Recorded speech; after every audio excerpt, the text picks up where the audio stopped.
Shalom Bapak Ibu Saudara-saudara yang kekasih dalam Tuhan. Kita berjumpa kembali dalam renungan harian di hari Kamis tanggal 1 April 2021. Untuk membaca dan merenungkan firman Tuhan, mari berdoa.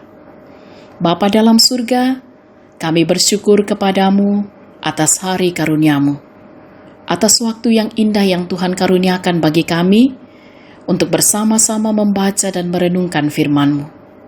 Terangi hati dan pikiran kami ya Roh Kudus, untuk memahami dengan benar, agar firman-Mu terus menuntun kami, menjalani kehidupan ini seturut dengan kehendak Tuhan. Dalam nama Tuhan Yesus kami berdoa. Amin. Bacaan kita dari kitab Injil Lukas pasal 22 ayat 24 sampai ayat 38. Percakapan waktu perjamuan malam.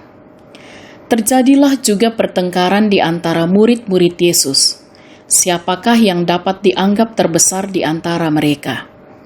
Yesus berkata kepada mereka, "Raja-raja bangsa-bangsa memerintah rakyat mereka dan orang-orang yang menjalankan kuasa atas mereka disebut pelindung-pelindung.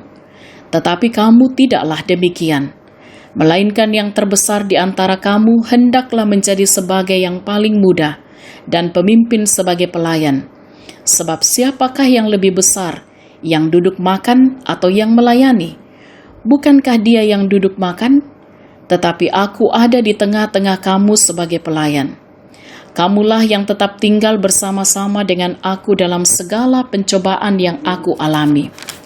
Dan aku menentukan hak-hak kerajaan bagi kamu, sama seperti Bapakku menentukannya bagiku, bahwa kamu akan makan dan minum semeja dengan aku di dalam kerajaanku, dan kamu akan duduk di atas tahta untuk menghakimi kedua belas suku Israel.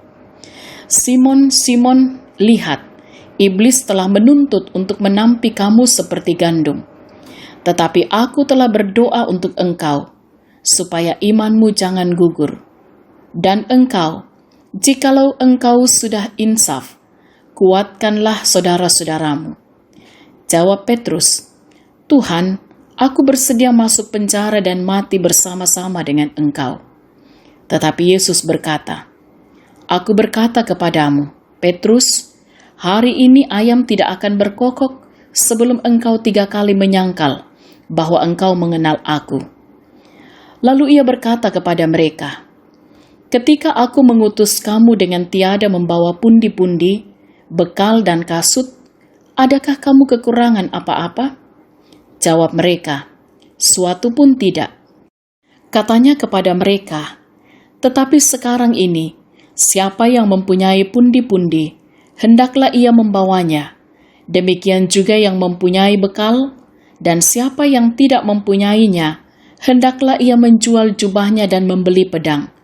Sebab aku berkata kepada kamu, bahwa nas kitab suci ini harus digenapi padaku.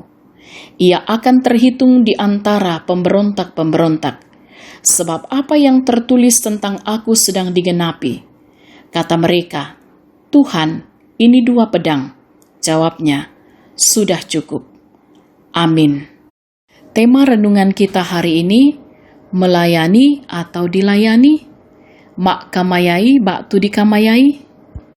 Sahabat renungan harian yang diberkati oleh Tuhan, banyak orang lebih senang dilayani daripada melayani orang lain. Berbeda dengan iklan dari perusahaan jasa yang memiliki motto pelayanan, "Kami ada untuk melayani Anda." Sehingga customer atau pelanggan akan mendapat pelayanan yang sangat sempurna. Lalu seperti apa bentuk pelayanan di kalangan orang Kristen masa sekarang?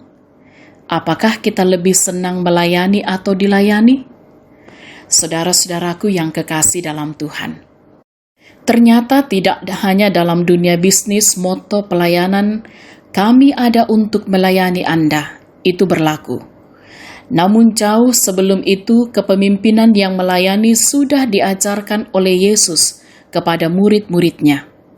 Sebab kedatangan Yesus sendiri bukan untuk dilayani, tetapi melayani. Hal inilah yang ditekankan kembali oleh Yesus ketika para murid memperdebatkan tentang siapa yang terbesar di antara mereka. Perdebatan ini muncul sebab para murid mengira bahwa Yesus akan menjadi raja seperti raja pada umumnya. Dan karena itulah Yesus menjelaskan bahwa kepemimpinan rohani bersifat kehambaan.